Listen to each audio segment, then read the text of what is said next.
estamos de volta com mais um podcast aqui no YouTube. Siga a nossa página, dá aquela curtida legal, faça a sua inscrição e também compartilhe as nossas histórias, os nossos temas e também os nossos convidados. Como eu sempre digo, a cada semana um novo convidado e também um novo tema. Hoje eu estou recebendo aqui a trans Camille, ou Camille? Camille, vamos chamar ela de Camille, ela é digital influencer, ela tem uma história muito legal, uma parte feliz e uma parte triste que a gente vai contar tudo aqui no podcast deste episódio. Então eu gostaria muito que você prestasse atenção. A gente vai começar contando um pouco da história dela profissional, de onde ela veio, como ela veio parar aqui em Barra do Garças, o que ela faz.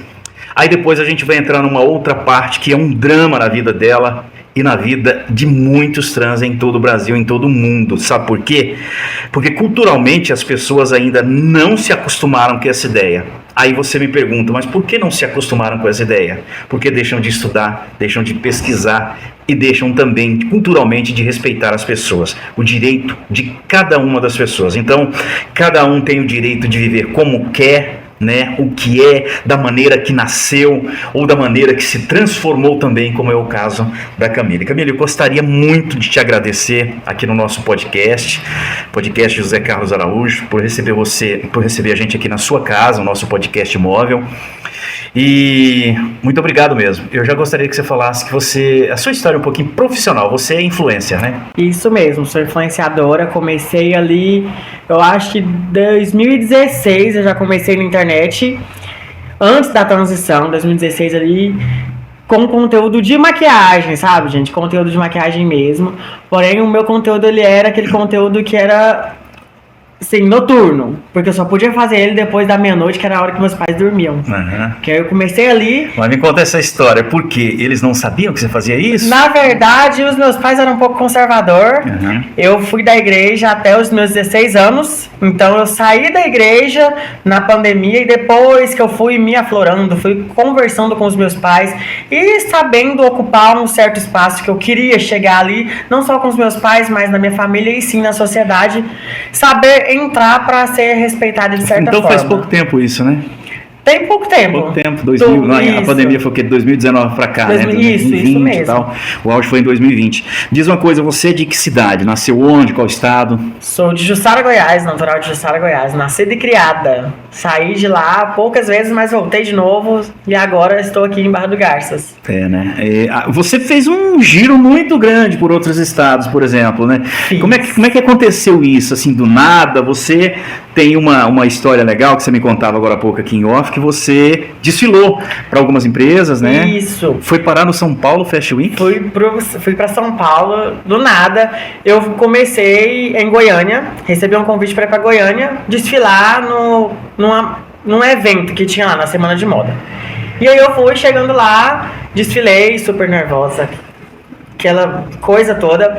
E aí eu fui convidada do nada para ir para Brasília. Falou, vamos para Brasília também? Que a gente gostou do seu perfil, você se encaixou, fez a representatividade que a marca queria, que as marcas, inclusive, eram várias marcas em coletivo.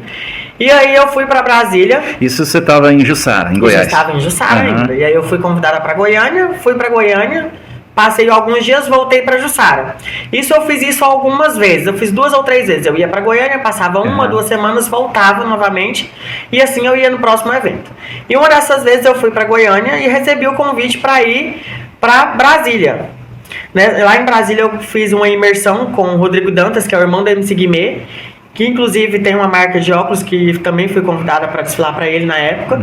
E aí ele juntamente com outras marcas falou, vamos para São Paulo? Você anime para São Paulo, para a Semana de Moda em São Paulo, os eventos que vai ter em São Paulo? Falei, animo sim. Do nada surgiu esse convite. Isso, do nada. Tanto que eu tinha uma mala de roupa, porque eu tinha separado roupa para passar uma semana só em Brasília. Então eu fui para Brasília, chegou lá esse convite, liguei para minha mãe, para minhas irmãs, falei, tô indo para São Paulo. Tô indo e não sei quando eu volto, não sei se eu volto. E aí eu fui pra São Paulo, peguei essa mala de roupa e fui com a cara e com a coragem. Primeira vez saindo da casa dos meus pais, primeira vez indo principalmente pra outro estado, que até então só tinha ido ali na Redondeza, que é Goiânia, que é 200 e poucos quilômetros dali, e aqui em Barra do Garças só. E cheguei lá com a cara e com a coragem, fiz vários eventos, tivemos vários fast movies que eram na praia, que eram em restaurantes, não só lá em São Paulo, mas pela redondeza toda também. Eu ficava principalmente em Peruíbe, eu fiquei em Peruíbe, né, lá, que lá eu ficava com o pessoal que tinha me levado e tudo mais. Então a gente fazia muito evento, programava, desfiles, e também a criação de conteúdo para a rede social. Eles sempre incentivaram a gente também a fazer essa criação de conteúdo para o nosso perfil, para ajudar, né, no gancho. Camila, essa tua profissão, ela cresceu muito, né, dentro da comunicação, né? Ou seja, as grandes marcas, as grandes lojas hoje se utilizam muito dessa profissão sua, né? Era uma coisa que também já estava planejada, ou depois que você viu o advento assim de tudo isso crescer, muita gente ficando famosa, você falou, não, eu também quero essa área e vou fazer? Na verdade, a minha entrada na rede social foi um escape. Porque eu não podia ser daquela forma dentro de casa.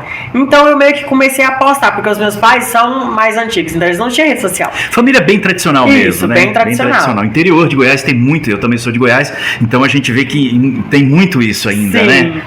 E aí eu comecei a postar nas redes sociais, sempre no off, e aí o pessoal começou a gostar muito, e aí começou a dar compartilhamento, comentários e tudo mais, e aí foi onde eu vi que aquele público estava crescendo. Ali em pouco tempo eu já estava com uma margem maiorzinha, para quem não tinha começado do zero, e eu vi que o pessoal estava gostando e interagindo bastante. Então eu falei, tô entrando nessa área. Então foi alguma coisa meio que orgânica. Por mais que foi um escape, eu simplesmente fui deixando rolar. E aí conforme foi crescendo esse mercado, aí foi aumentando o meu interesse pela rede social, pelo trabalho. Mas no começo era apenas uma forma de escape mesmo, era uma forma de ser eu ali. E quando você chega na empresa para se apresentar, você já se coloca como trans mesmo? Me coloco É importante isso, né? Isso, até mesmo para que não haja... hoje em dia tem muito essa pluralidade de gêneros. Então tem pessoas que se identificam como trans, como héteros, mas tem pessoas que a forma de vestir são diferentes. Isso acaba que às vezes dá uma bagunçada na mente de todo mundo. Isso é normal isso acontecer. E então eu acredito que eu chegando e já me posicionando como a forma correta, como eu quero ser chamada, como eu quero ser tratada, já me coloca no local que eu quero ocupar. O tratamento fica diferente, né? Então já é uma forma já mais clara de me chegar para aquela pessoa, me posicionar. E também, porque igual eu mesmo falo, às vezes até eu fico confusa com tanto essa pluralidade que teve. Então eu sempre gosto de chegar, deixar bem explicadinho, olha, assim, assim, assim. Então eu gosto de chegar e já me colocar no lugar onde eu quero e devo estar. Quando você começou a produzir os seus conteúdos, você aquele ambiente ali dentro da internet, né, que a gente tem ali muitos analistas, né? Nós Sim. temos muitos analistas. Infelizmente, pessoas acabam magoando as pessoas, ferindo, xingando, maltratando e tal. Às vezes por falta, como eu disse lá no início aqui do nosso podcast, por falta de informação mesmo, de ler, entender, de compreender ou de querer também. Lá no começo, como é que foi essa aceitação? Por incrível que pareça, no começo foi bem tranquilo. A minha questão na internet ficou, digamos que mais complicada após a transição. Então, antes da transição, eu sempre fazia conteúdos de maquiagem, de humor, mostrando meu dia a dia, rotina, e o pessoal gostava bastante. Vez ou outra entrava um haterzinho, falava uma coisinha, um comentário, mas era mínimo, era bem pouco, até porque quando chegava eu já via que tinha aquela malícia ali por trás da mensagem, eu simplesmente bloqueava e não dava moral. Então isso foi mais acontecer, digamos assim, de ser mais criticada após a transição, por inclusive pessoas que estavam ali me acompanhando desde o comecinho, Sim. que não aceitaram muito bem essa, digamos assim, e às vezes meio que ficou meio, não sei, que incomodado. Os amigos. Isso, ficou meio assim. Como é que eles se sentiram, assim? Então, os meus amigos lá da minha cidade, foi bem difícil eles começarem a me tratar no feminino.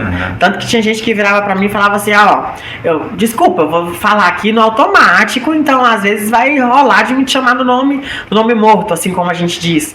Falei, não, eu mesma não me importo dessas pessoas que conviveram comigo esse período antes, deles terem esse tempo pra se adaptar também, porque eu respeito esse tempo que eles têm que ter.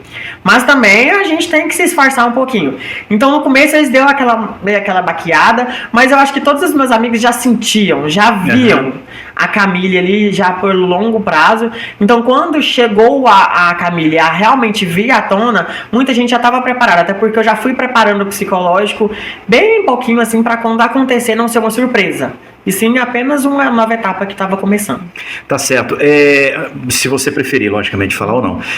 Qual que é o seu nome de batismo mesmo? O nome de batismo é Kainan. Kainan. Nome bíblico. Que legal. Escolhido pelos pais ali. Isso. Já direcionado. Direcionado. Ali foi... Talvez seja isso que você nasceu ali na igreja? Sim, eu nasci literalmente... Seus pais são evangélicos? São evangélicos, isso. Que legal. Até hoje eles são evangélicos. Hoje, graças a Deus, abriu a mente mais, eu consegui criar um contato mais com os meus pais, principalmente com a minha mãe. Eu fiz um contato com a minha mãe que hoje, olhando pra trás, é um contato que eu falo que eu queria que todas as mulheres trans, principalmente, tivessem com as mães. Porque as mães têm muito aquela idealização do filho homem. Então, quando chega a ocorrer a transição, a decepção, digamos assim, ocorre e acaba afetando a gente também. Qual que foi mais difícil para o seu pai ou para sua mãe entender? Eu acredito que para minha mãe. Não sei se é porque o meu pai sempre foi um homem mais quieto no lado dele, então não dava pra demonstrar e pra sentir. Quer dizer, ele não demonstrava. Isso. Mas pra ele também, até por conta desse fato de ele ser um homem antigo e tudo mais. Só que pra minha mãe sempre foi mais difícil, porque minha mãe sempre quis um filho homem. Minha mãe, nessa tentativa do filho homem, teve 3 filhas mulheres, que são as minhas irmãs mais velhas, maravilhosas. E aí, depois de 10 anos da minha última irmã, ela fez propósito, tava na igreja, fez tudinho pra conseguir o filho homem que ela tanto queria. Então, por isso que eu falo que eu nasci com uma expectativa em cima de mim. E esse peso dessa expectativa que foi o mais difícil. Tanto para mim quebrar essa expectativa que tinha esse peso todinho, que já tinha uma história traçada para mim ali, tanto para minha mãe desacostumar dessa ideia, dessa idealização de filho que ela tinha. Então foi bem difícil. E na profissão, você pretende investir cada vez mais? Pretendo investir. Muito mais, inclusive. Atualmente eu faço faculdade, estou fazendo educação física, porém estou sempre postando e mostrando o meu dia a dia. Já fiz vários cursos também para estar atualizado na internet, que o pessoal acha que tá na internet é só você chegar lá e começar a gravar. Exatamente. E tem todo ali um estudo para você saber. Outra coisa, um detalhezinho te cortando aqui rapidinho, estudar, gente, é fundamental. E às vezes alguém vai comentar, mas eu tô rico, não precisei de estudar, mas tudo bem, ali é uma situação que Deus colocou ali e pronto, acabou, era pra ser. Sim. Não tem como. Mas estudo, gente, sem estudo a gente não vai conseguir viver daqui 5 anos, né? Eu tô jogando muito tempo, né? Então, estude porque com certeza, futuramente, todo mundo vai precisar, né? Esse foi até um dos motivos pela minha pausa de São Paulo. Assim que eu retornei para Jussara, logo depois eu tive a proposta de voltar para Brasília, inclusive. E aí eu falei, não, peraí que eu vou estudar, gente. Eu preciso estudar porque se algo der lá futuramente der errado, eu tenho um apoio ali, eu tenho aonde me apoiar. Então foi um dos motivos também que eu voltei. E aí eu entrei nessa saga de estudar. Você concilia hoje o estudo e o trabalho? Sim. Você trabalha numa loja? Eu trabalho numa loja, sou assessora de moda infantil. Pode falar o nome da loja, não tem problema. Eu trabalho na Dondô, maravilhosa. Inclusive, agradeço muito, porque uma das minhas inseguranças foi arrumar trabalho. Gente, arrumar trabalho... Quando você foi procurar o trabalho lá, como é que você chegou, assim, como é que você foi tratado? Eu mandei o currículo pelo WhatsApp, e aí eles me responderam. Até então, por foto, igual todo mundo fala, não parece. Então eu fui e já deixei desde o começo, deixei claro, oi, tudo bem e tal, deixei meu currículo. Assim que eles responderam, me deram um retorno, eu falei, olha, eu sou uma mulher trans e... se não tiver problema, não, pode ficar tranquila, pode vir fazer entrevista. Fiz entrevista, saí de lá assim, onde é que eu vou deixar currículo agora? Porque aqui eu tenho certeza que eu não vou entrar. Loja infantil, não dá, né, gente? Assim, pela minha cabeça, que inclusive é um preconceito enraizado que até em mim teve. E aí ela, não, vamos fazer um teste. Vamos fazer um teste e tudo mais, e tô lá até hoje já, uma equipe maravilhosa, uma empresa muito, muito boa, que me acolheu, que me respeita, soube me conhecer, por mais que eles tiveram também que ter essa desconstrução, Mas eles super me apoiaram, sempre me perguntavam os termos que usava corretamente, qual termo usar, como que faria para me sentir o mais confortável possível dentro da empresa. E você hoje se sente bem ali dentro? Não, super confortável. Eu e minha gerente, a gente chega assim e se abre uma pra outra. Inclusive, momentos difíceis que eu passei aqui, ela que me deu apoio, ela que foi assim, cedo para lugares que eu tava para me dar apoio emocional nos momentos mais difíceis mesmo. Então lá eu realmente encontrei um conforto muito grande. E é difícil hoje nas ruas você sair, as pessoas te olham diferente ainda? Olham muito, o que mais tem é olhares, né? Os olhares estão sempre ali. O olhar é que mata, gente. O olhar pelo é o amor que de mata. Deus, é verdade. Mas assim, eu primeiramente acredito eu que eu tenho uma passabilidade melhor. Tem mulheres trans que têm mais características, então às vezes com uma maquiagem aqui, uma roupa ali, eu consigo ter uma passabilidade melhor. Inclusive foi isso que me causou um grande problema, digamos assim. Por mais que para umas seja maravilhoso ter essa passabilidade, para outras já é... Eu acredito, né? Que seja mais difícil. Isso eu estou falando como a minha vivência como uma mulher trans. Uhum. Tá certo, gente. Bom, agora a gente vai mudar para uma outra parte, que nós já estamos praticamente na metade do nosso podcast. A gente sabe que é bem curto. A gente procurou definir um horário assim, mais ou menos. Ô Camille, por quê? Porque às vezes é um negócio muito longo, as pessoas cansam de assistir, então a gente procura facilitar um pouquinho, tá? Vai dando aquele joinha aí, tá certo, na nossa página, curta a nossa página, gente, eu peço, siga a gente pretende também chegar muito mais longe, alcançar muito mais públicos diferentes do que a gente já alcança aqui em Barra do Garça e também aqui no estado de Mato Grosso.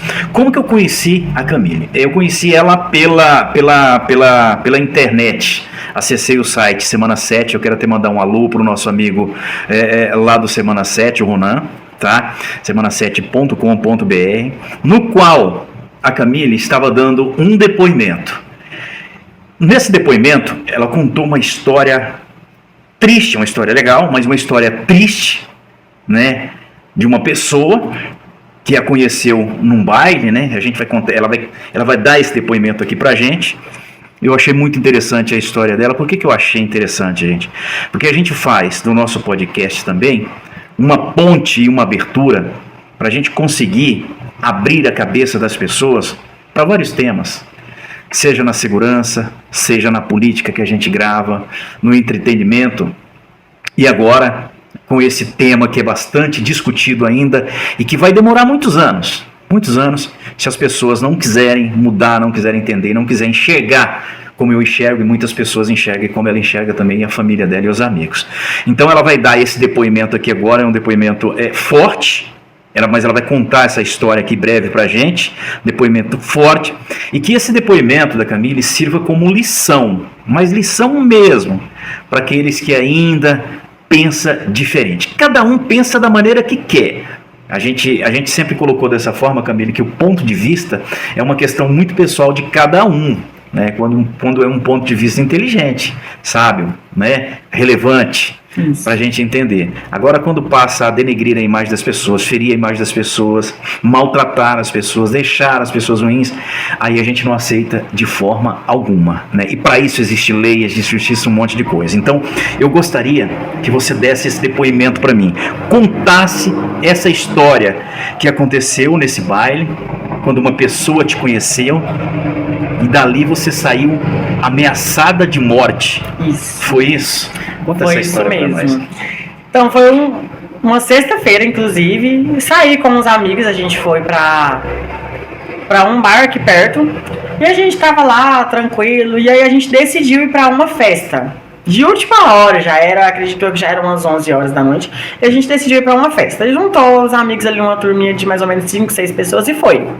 Chegando nessa festa, a gente tava bebendo, ouvindo música, e aí eu lembro que eu tava dançando, e tava abaixada. Na hora que eu subi, um rapaz veio por trás de mim, me puxou e me deu um beijo. Aí a gente se beijou e eu empurrei ele, dei um chega pra lá, porque ele também estava bêbado. Deu pra ver que além de estar bêbado, às vezes ele tava até com outras coisas. E aí dei um chega pra lá nele. E aí continuei aqui, virei pro lado e continuei dançando normalmente com os meus amigos, tranquilo. De repente uma turminha ali de amigo dele começou a falar, conversar e chamou ele. Passa um curto tempo, ele me chamou, falou assim, como que é o seu nome? Eu falei, Camille. Aí ele, não, seu nome de batismo. Aí foi a hora que eu falei, e ele não sabe que eu sou trans.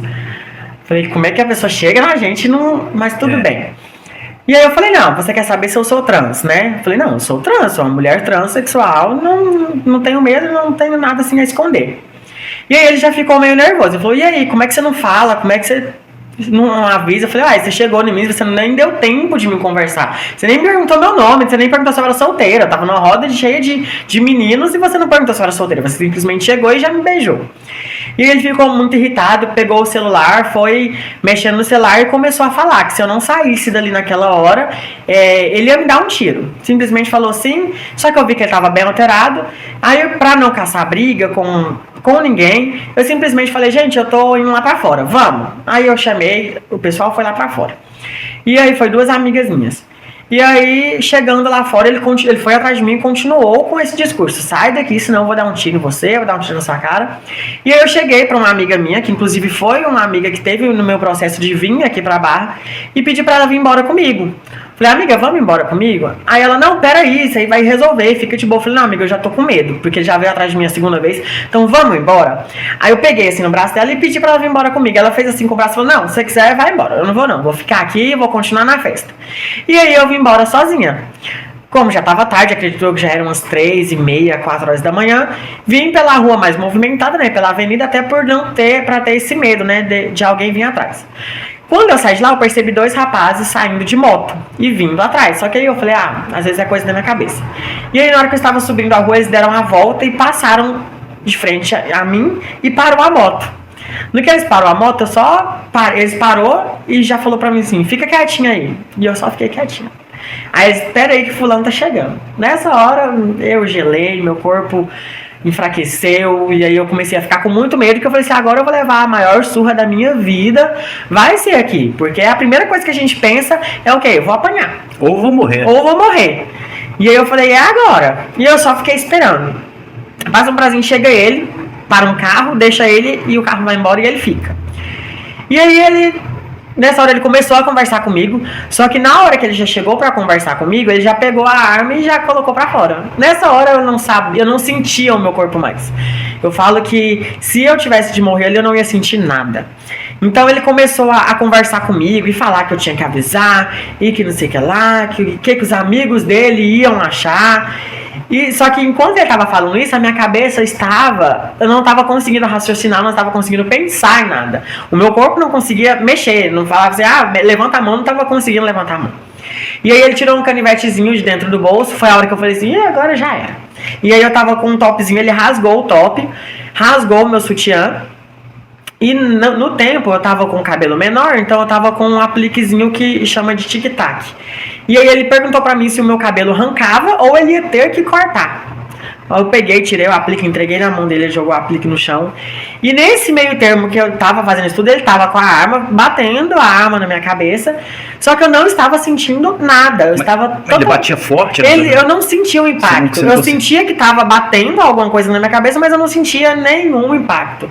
Tanto que toda hora que ele batia, eu falava assim, agora é um tiro. Eu só tava esperando Você tava fora de si, então? Eu só tava esperando a minha mente, o meu olho fechar e não acordar mais. Porque eu não estava sentindo mais o meu corpo. Foi um medo, assim, tão grande que eu senti que anestesiou todo o meu corpo. Eu não conseguia sentir, eu não conseguia raciocinar. Tanto que, igual eu falei, eu sentia as pancadas, mas eu não sentia dor. Eu sentia que alguma coisa estava batendo aqui na minha cabeça, mas hora nenhuma eu sentia se estava doendo, se não estava. E aí eu só fui voltar a mim mesmo quando ele falou assim que ia me deixar ir embora. Aí ele me entregou minhas roupas, ele ainda pegou minhas roupas, me entregou, eu coloquei dentro da bolsa e vim embora, passar na casa de uma amiga minha ainda para pegar a chave daqui de casa. Saí correndo, desesperada. Cheguei na casa dela desesperada. E foi a hora que eu comecei a cair em mim. E eu comecei a dar uma crise de choro. Que eu tremia. Eu não sabia o que eu fazia. Eu não sabia nem conversar. Eu cheguei na porta da casa da minha amiga. Eu não sabia se eu chorava, se eu urrava ou se eu chamava ela. E aí eu cheguei, me acalmei um pouco, pedi pra entrar. Eu entrei. Peguei a chave e vim embora. Assim que eu vim embora, eu liguei pra outro amigo meu. Falei, amigo, vem aqui pra casa, pelo amor de Deus, que aconteceu uma situação aqui. E eu não tô sabendo o que eu faço. Eu não tô sabendo lidar com isso. Inclusive, esses 2 amigos meus também são pessoas trans. São um homem trans e uma mulher trans. Então, assim, nesse momento aí, eu fui pedir apoio pra eles, mas eles também não sabiam o que aconteceu. Eles só sabiam que eu tinha sido ameaçada, que eles vieram atrás de mim e eu fugi. Simplesmente foi esse fato. Até porque eu não sei o porquê, mas deu muita vergonha. Não sei o motivo, dá uma vergonha muito grande da gente contar essa vulnerabilidade, até mesmo por medo de acontecer novamente. De alguém falar assim, aconteceu com ela ficou caladinha, vamos lá fazer. Então, foi um medo muito grande. Eu fiquei, assim, alguns dias bem chocada e travada. Eu me travei bastante. Você registrou ocorrência? Eu não registrei por conta do medo dele vir atrás de mim, de expor ele e ele ficar com mais raiva. Então foi um caso que eu não registrei e deixei até eu fazer o relato no Instagram, até eu fazer o desabafo também. Isso tem quanto tempo? Isso tem mais ou menos um mês, prazo de um mês. Bem recente mesmo. Foi recente, foi finalzinho de dezembro. E você vive hoje então com medo ainda, né? Sim, Camille? Inclusive quando eu vou para algum lugar, eu demorei bastante voltar ali à proximidade do porto, que foi onde tudo ocorreu, eu demorei bastante voltar lá. E quando eu voltava sempre com amigos. Sempre de olho? Sempre de olho. Inclusive via ele muitas vezes, quando eu via, vontade de desmaiar, vontade de chorar. Desviava caminho? Não tinha como eu desviar, porque a maioria das vezes eu estava sentada já no local e ele chegava. Então eu abaixava a cabeça, mexia no celular, colocava a mão aqui assim, ou eu ia para um cantinho, mas não tinha como. Inclusive ele me via ali, ele já tinha me visto ali naqueles locais. Então eu só virava para meus amigos e falava, meu número da minha mãe é esse daqui, se acontecer alguma coisa vocês ligam, e não deixa eu ir embora sozinha. Então eu informei, né, o que tinha ocorrido, então foi mais ou menos dessa forma. E o que você diria hoje para essas pessoas que ainda pensam assim, agem dessa forma, o pensamento seu? O meu pensamento é que a gente, eu vou falar eu como um local de fala, nós não queremos a aceitação, não queremos forçar a aceitação de ninguém, não queremos que a família de vocês aceitem, mas sim respeitem esse espaço que não é da atualidade, esse espaço sempre teve, porém foi um espaço muito reduzido por conta do preconceito que sempre teve. Porém, agora decidimos, né, que não iremos mais nos calar, porque precisamos, nós queremos viver. Até então, essa comunidade estava sobrevivendo, toda a comunidade LGBT estava sobrevivendo e não estava vivendo. Então, apenas respeitem, até porque é um padrão que a própria lei, a própria Constituição coloca ali. Mas eu tenho minha opinião, o meu ponto de vista, o meu ponto de expressão. A expressão, ela sempre acaba quando ela esbarra no direito do outro. Então, o seu ponto de vista, a sua liberdade de expressão, ela vai acabar quando ela vai esbarrar no direito de alguém que, assim como você, ocupa um espaço constitucional e populacional em qualquer canto do mundo. É isso aí. Muito bem. Olha, eu quero te agradecer mesmo. Eu gostaria que você deixasse aí o seu endereço das redes sociais, né, do seu Instagram, o que você trabalha, Instagram, Facebook, tudo. Gente, eu trabalho mais com o Instagram, a rede que eu mais me localizei. Pra quem quiser me chamar é Camille Maia, com 2 L's e Y, e o Maia com Y também. Tá certo. E você faz trabalho para lojas? Faço provadores, faço edições de vídeo, videomaker, storymaker, catálogos. Faço também, às vezes a pessoa já tem até quem faz as fotos, os modelos. Eu faço as fotos, entrego o portfólio, faço tudinho. Muito bem. Nós conversamos com a trans Camille, digital influencer, hoje moradora aqui de Barra do Garças, trabalha numa loja muito bem tratada, né, pelos clientes, pela proprietária desta loja, no qual nós demos a abertura para ela falar o nome dessa loja aqui. E a gente volta na semana que vem com um novo episódio, um novo tema e também um novo convidado aqui no podcast José Carlos Araújo. Gente, não se esqueça, inscreva-se aí, dá aquele joinha lá, vai ajudar a gente aí na nossa página. Nós não sobrevivemos aqui de dinheiro público nenhum, tá? Então o nosso programa é um programa livre mesmo pra gente dar ideias, tratar de diversos assuntos e também de diversos temas. Muito obrigado. Para você me seguir lá nas redes sociais, é @jornalista José Carlos Araújo, tanto no YouTube como também lá no Facebook. Tchau, tchau e até a semana que vem no próximo encontro. Obrigado. Eu que agradeço. Valeu.